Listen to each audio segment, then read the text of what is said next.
नाम मीठी है, पर ना तो मैं और ना ही मेरी जिंदगी मीठी है। मैंने तो मान लिया था कि मैं अनाथ हूं,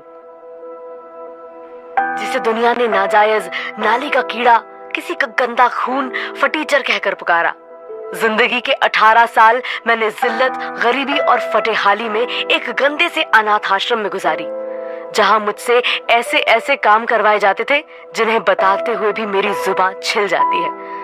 लेकिन आज मुझे बताया जा रहा है कि मेरी एक अमीर फैमिली है और बचपन में ही मेरी शादी एक बदमिजाज अमीरजादे से तय हो गई थी। मैं किससे शादी करूंगी ये मेरा फैसला होगा, लेकिन ये फैमिली वाला गेम खेलने में मुझे अब मजा आने वाला है और मैं आपसे प्रॉमिस करती हूँ कि ये खेल की विनर तो मैं ही बनूंगी। जानना चाहेंगे आखिर ये क्या गेम चल रहा है? तो आइए सुनिए मेरी कहानी।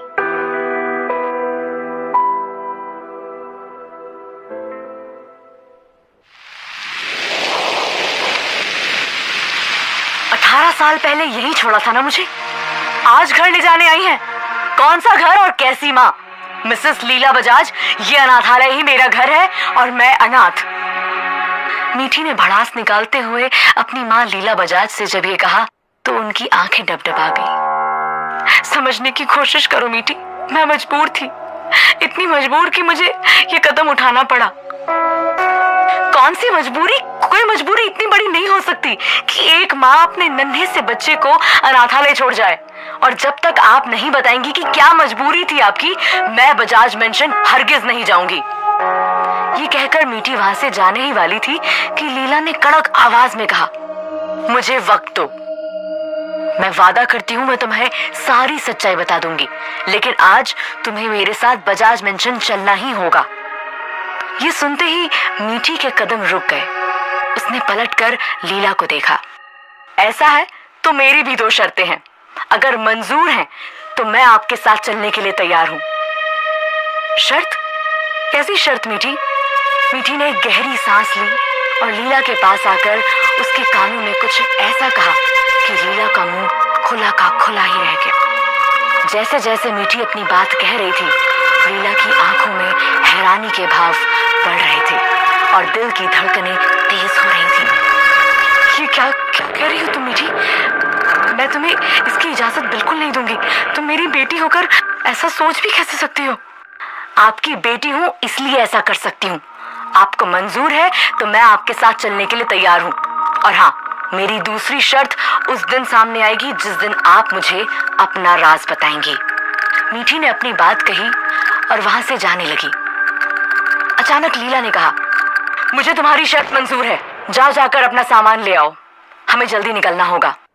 मीठी बिना किसी इमोशन के साथ सीढ़ियों से होते हुए अनाथालय में अपने कमरे की ओर जाने लगी।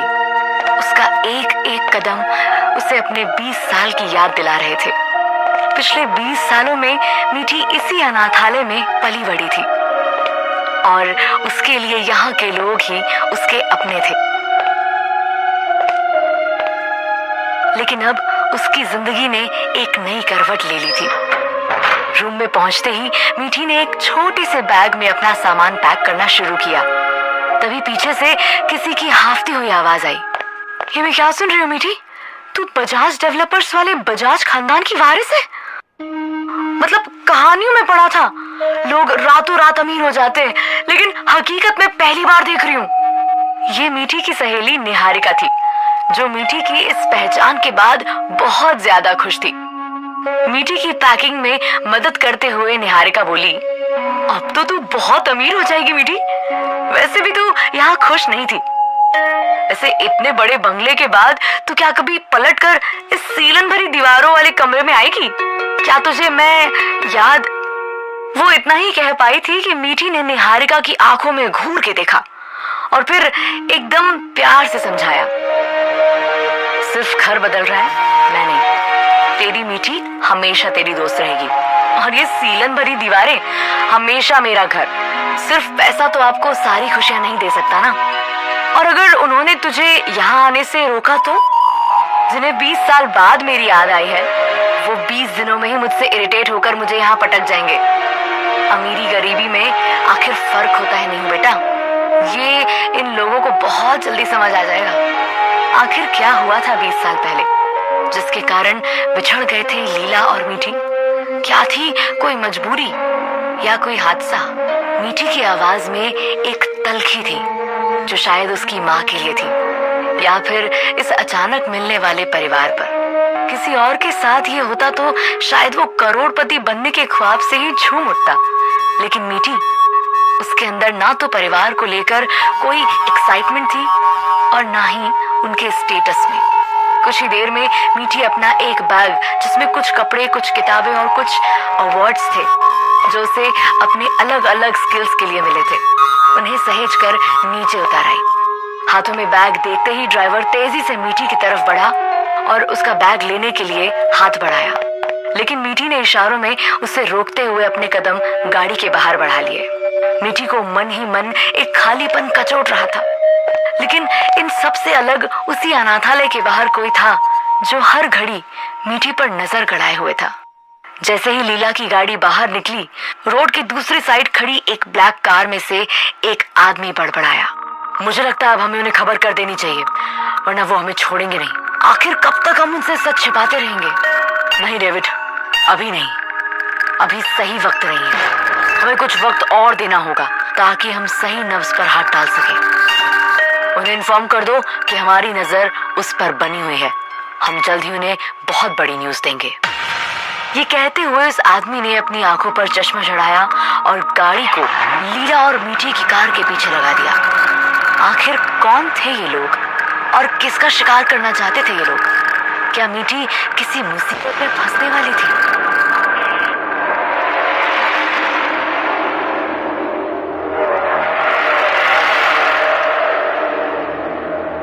कुछ घंटे की ड्राइव के बाद लीला बजाज मेंशन के बाहर खड़ी थी।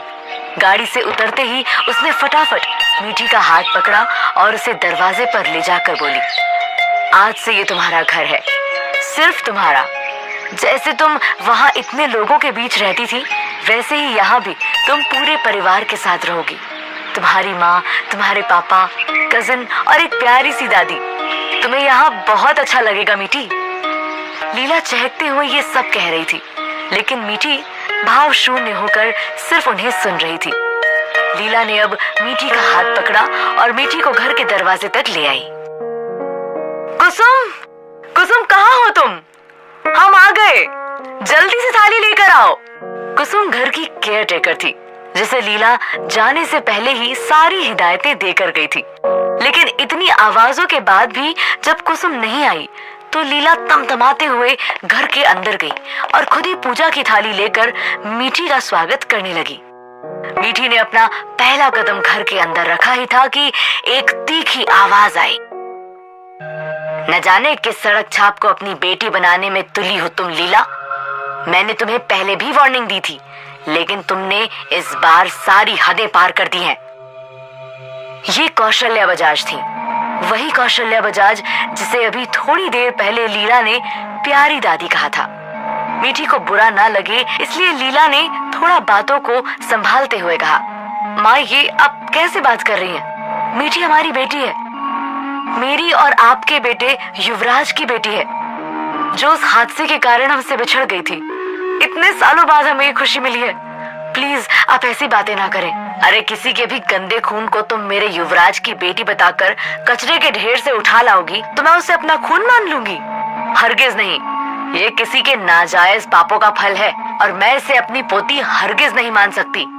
लेकिन पूरा घर जानता है कि ये मेरी बेटी है, हमारी डीएनए रिपोर्ट मैच करती है। आप प्लीज ऐसी बातें मत करें। इतनी तीखी बातें सुन लीला और मीठी दोनों के दिल पर चोट लगी थी, लेकिन दादी यहाँ भी नहीं रुकी। देखो लीला, तुम जो चाहे दलील दे दो, लेकिन मैं इस लड़की को अपनी पोती का दर्जा बिल्कुल नहीं दूंगी। इसकी शक्ल और पहनावे से ही समझ आ रहा है कि ये कितनी अनकल्चर्ड है। ना जाने कितनी नाजायज औलादों के बीच इसका उठना बैठना होगा। पता नहीं ये कहाँ कहाँ घूमी फिरी होगी। मुझे तो इसकी शक्ल से ही घिन आ रही है। आखिर इसमें है क्या जो मैं इसे इस घर की संतान मान लूं? माँ प्लीज, आप इतनी गंदी बातें कैसे कर सकती हैं? आप इसे एक मौका तो दीजिए।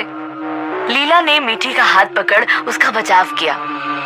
तो इस बार मीठी ने ही लीला का हाथ छुड़ाते हुए कहा, बस करिए मिसेस बजाज, आप इतनी कोशिशें मत कीजिए।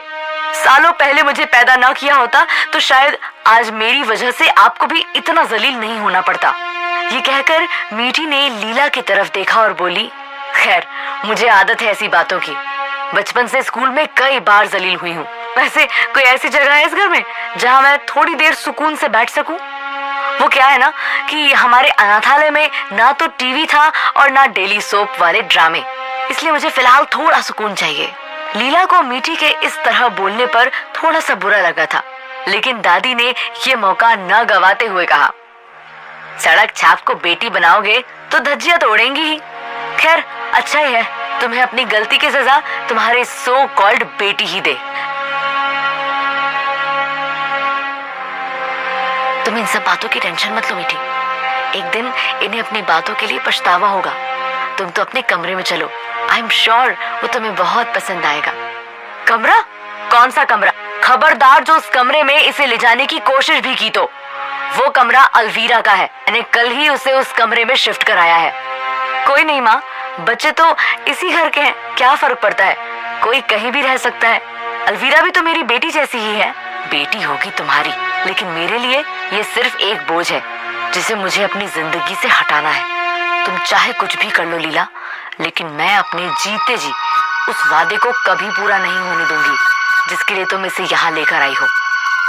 आखिर किस वादे की बात कर रही थी कौशल्या बजाज, और क्यों मोहरा बनाना चाहती थी वो मीठी को? लीला मीठी को सीढ़ियों से ऊपर की ओर ले गई और एक कमरे का दरवाजा नॉक करते हुए बोली, अलवीरा बेटा देखो तुमसे मिलने कौन आया है। दरवाजा अंदर से बंद था। करीब 10 मिनट के बाद दरवाजा खुला तो कमरे से एक फैशनेबल सी लड़की बाहर आई। उसके कपड़े, बाल, नेल पेंट सब कुछ बहुत ही खूबसूरत थे और वो खुद भी काफी खूबसूरत थी। मीठी को उसे देखकर थोड़ा अच्छा लगा था। मीठी ने मुस्कुराते हुए उसकी तरफ हाथ बढ़ाया और बोली, हाय आई एम मीठी।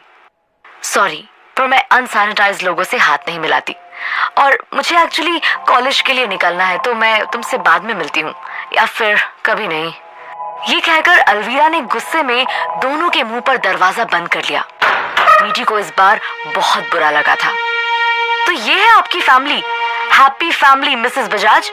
ये लोग तो काफी कूल और कल्चर्ड हैं, है ना? लीला कुछ पलों के लिए कहीं खो सी गई थी। उसे अंदाजा नहीं था कि घर का हर एक सदस्य मीठी के साथ इतना बुरा सलूक करेगा। तो वहीं दूसरी ओर मीठी को इस घर की झलक मिल चुकी थी और उसे समझ आ गया था कि उसे इस घर में एक खड़ूस दादी, एक नकचड़ी बहन और एक बेचारी सी माँ के बीच रहना है और ऐसे छोटे छोटे डेली डोज की आदत डाल लेनी है। मीठी ने अचानक लीला के चेहरे के सामने हाथ घुमाते हुए कहा, कहाँ जाना है मुझे? कोई जगह है भी इस घर में मेरे लिए? सॉरी उस तरफ चलो। अलवीरा के ठीक सामने लेकिन कुछ दूरी पर मीठी का कमरा था। कमरा डेकोरेटेड नहीं था, लेकिन कमरा साफ सुथरा और स्पेशियस था। मीठी अपने कमरे में गई और अपना बैग रखते हुए बोली, मुझे भूख लगी है और बहुत नींद भी आ रही है, मैं थोड़ी देर सोना चाहती हूँ। तुम्हें इस घर में सब कुछ मिलेगा, लेकिन तुम्हें 2 बातें हमेशा ध्यान में रखनी होंगी। पहली, रात 9 बजे के बाद तुम घर से बाहर नहीं जाओगी, और दूसरी, ऊपर एक कमरा है जिसे तुम धोखे से भी खोलने की कोशिश नहीं करोगी। लीला की बातों से साफ झलक रहा था कि वो इन बातों के लिए कितनी सख्त है, लेकिन मीठी ने इन बातों पर कोई खास ध्यान नहीं दिया। आपकी बातें खत्म हो गई हो तो मुझे कुछ खाना मिल सकता है? मुझे काफी भूख लगी है मिसेस बजाज। ये सुन लीला को बुरा लगा कि उसकी बेटी ने बजाज मेंशन में तानों के अलावा कुछ नहीं खाया। वो जल्दी ही कुछ खाने का लाने गई। 10 मिनट बाद ही मीठी के कमरे में खाने पीने की इतनी चीजें सज चुकी थी जिसका स्वाद तक मीठी को नहीं पता था। अनाथालय में इतने बच्चों के बीच कई बार उसे अपनी भूख को मारना पड़ता था। ऐसे में इतनी सारी चीजें देख मीठी को थोड़ी घबराहट होने लगी। उसने चुपचाप अपना कमरा बंद किया और बिना खाए बिस्तर पर सो गई।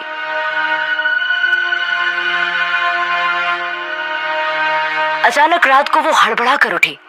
उसे बहुत ज्यादा घबराहट हो रही थी।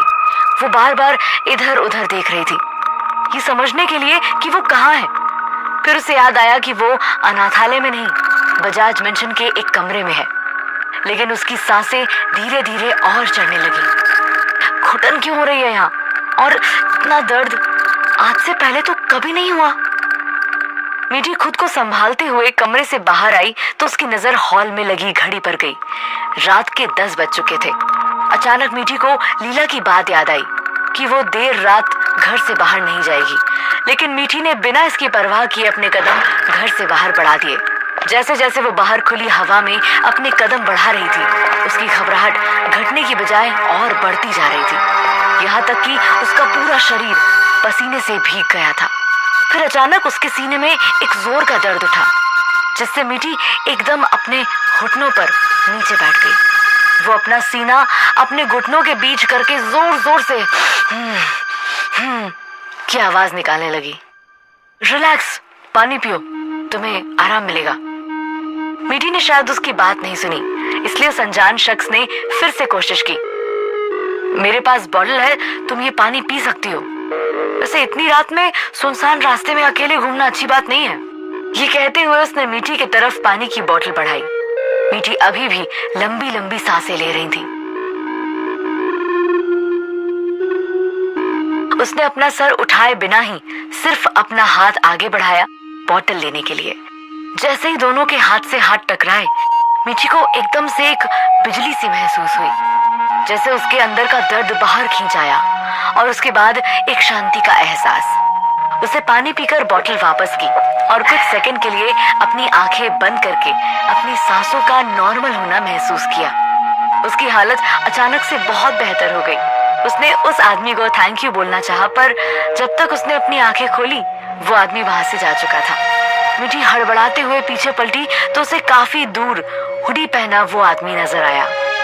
उसकी हुडी पर स्टार मार्क बना हुआ था।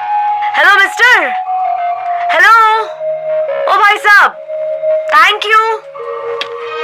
उसने चीख कर उस आदमी को बोलने की कोशिश की जिससे वो रुक जाए, पर वो हुडी वाला आदमी अपनी धुन में मस्त सीटी बजाते हुए रात के अंधेरे में गुम हो गया। मीठी हल्की मुस्कुराहट के साथ घर आई और देर तक उस अनजान शख्स के बारे में सोचते हुए सो गई। अगली सुबह लीला उसके कमरे में आई। उसके हाथों में कुछ पैकेट्स थे। वो उन्हें खोलकर दिखाते हुए बोली, ये ड्रेस मेरी प्रिंसेस मेरी मीठी के लिए है। देखो तो कितना जच रहा है ये कलर तुम पर। लीला ने ड्रेस को मीठी के शरीर पर लगाते हुए कहा, वैसे भी मैं नहीं चाहती कि मेरी खास सी मीठी कॉलेज के पहले दिन ऐसी आम सी ड्रेस पहनकर जाए। कॉलेज? मीठी ने चौंकते हुए कहा, तो लीला ने भी मुस्कुरा कर जवाब दिया, कॉलेज के नाम पर चौकी क्यों? मेरी प्रिंसेस को पढ़ना अच्छा नहीं लगता क्या? मैंने तो सुना है तुम बहुत ब्रिलियंट हो, इसलिए मैंने तुम्हारा नाम सिटी के बेस्ट कॉलेज में लिखवाया है, जहाँ अलवीरा पढ़ती है। अलवीरा का नाम सुनते ही मीठी का दिमाग ठनका, लेकिन फिर उसने ध्यान नहीं दिया। थोड़ी देर बाद मीठी तैयार होकर नीचे आई तो लीला और अलवीरा कुछ बातें कर रही थी। लीला इशारों में अलवीरा को कुछ समझा रही थी, लेकिन अलवीरा के एक्सप्रेशन से साफ समझ आ रहा था कि उसके इरादे क्या होने वाले हैं। कुछ ही देर में दोनों कॉलेज के लिए निकल गए। क्लास में पहुंचे तो क्लास पूरी भरी हुई थी और शोर शराबा चालू था, लेकिन मीठी के दरवाजे पर पहुंचते ही सब एकदम खामोश हो गए। तभी किसी ने चुटकी लेते हुए कहा, देखो देखो, अलवीरा की बहन आई है। ओह, तो ये है तुम्हारी बहन जो 18 साल पहले खो गई थी। वैसे अलवीरा, तुम्हारे स्टैंडर्ड को देखते हुए लगता नहीं है कि तुम्हारे परिवार के लोग कुंभ के मेले में जाते होंगे। तभी एक लड़की ने और तंज कसते हुए कहा, ये हमारे साथ एडजस्ट कर पाएगी? मैंने सुना है ये अनाथालय में पली बड़ी है। हमारे साथ का तो पता नहीं, लेकिन मैडम अलवीरा के साथ ये एडजस्ट हो पाएंगी, ये ज्यादा बड़ा सवाल है। कहाँ मिस कॉलेज और कहाँ ये बहन जी। इसके बाद क्लास में ठहाकों की आवाज गूंजने लगी। अलवीरा का चेहरा गुस्से में तमतमा उठा। वो चुपचाप अपनी सीट पर जाकर बैठ गई। तू टेंशन मत ले अलवीरा, ये 4 दिन से ज्यादा इस कॉलेज में टिक नहीं पाएगी। पूरा दिन मीठी का इन्हीं तानों और बेहिसाब बेइज्जतियों से गुजर गया। लंच ब्रेक में मीठी क्लास से निकली और चुपचाप बाहर निकल गई। कॉलेज के बाहर निकलते ही उसे ऐसा महसूस हुआ मानो वो किसी जेल से छूटकर बाहर आई हो। उसकी सांसें काफी तेज चल रही थी और कानों में रह रहकर कभी दादी, कभी अलवीरा और कभी क्लास के बच्चों की आवाज गूंज रही थी। अचानक उसके अंदर बहुत ज्यादा घबराहट भर गई। सीने में ऐसा दर्द उठ रहा था कि मीठी को लगा वो बेहोश हो जाएगी। ठीक कल रात जैसा। सुनसान बीच सड़क में खड़ी मीठी को कुछ समझ नहीं आ रहा था कि क्या करे।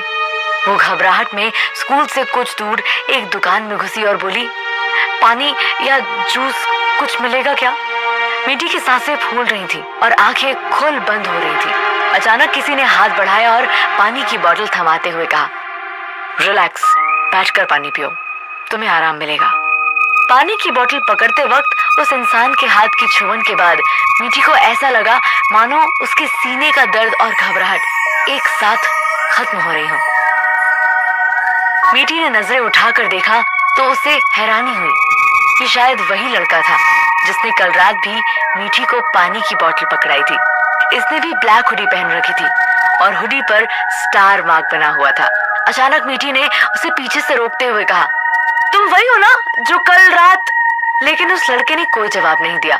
इस पर मीठी ने एक और कोशिश करते हुए कहा, हाय, मैं मीठी उर्फ मिताली बजाज, आपका नाम क्या है? लड़का नाम सुनकर पलटा और बोला, प्रमोद श्रीवास्तव। उसकी आवाज में थोड़ी सख्ती थी, लेकिन अचानक मीठी ने कुछ ऐसा कहा कि उसके चेहरे पर एक मुस्कुराहट आ गई। मैं इस जगह पर नई और अकेली हूँ, क्या तुम मेरे बॉयफ्रेंड बनोगे? मीठी ने बेझिझक पूछा तो उसे खुद भी अजीब लगा और सामने खड़े प्रमोद को भी। आखिर कौन है प्रमोद? और मीठी ने उसे अपना बॉयफ्रेंड बनने के लिए क्यों पूछ लिया?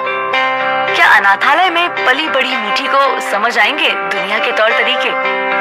क्या वो गुम हो जाएगी षड्यंत्र और धोखे के चलते?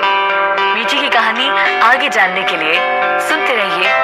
वो आदमी अभी भी शॉकिंग तरीके से मीठी को देख ही रहा था कि अचानक पीछे से आवाज आई, रूमी भाई, अकाउंट क्लोज कर दूं आज का? क्या है कि दिन शुरू होते ही आपकी दिहाड़ी तो हो ही गई।